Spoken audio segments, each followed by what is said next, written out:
uKhuzani iDlamlenze negenge yakhe bebehambile bobuka laphana umdlalo wamaZulu weCAF kade udlalwa izolo.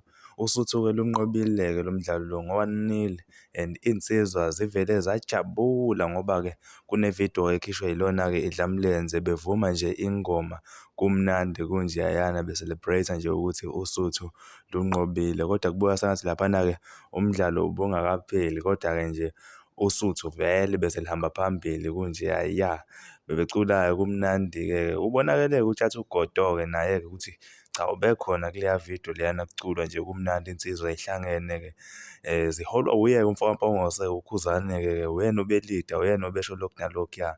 Awuyithokozele-ke nansi ividiyo ungakhohlwa ukuthi usubscribe uphinde ulike. Danke lapho.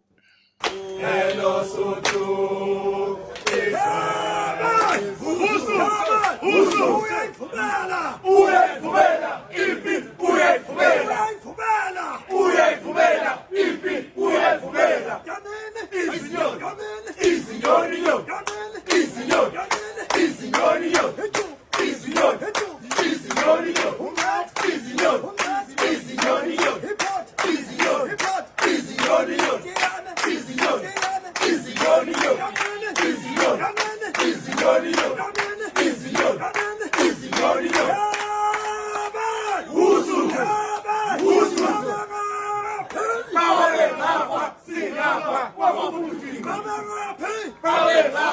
Singapha,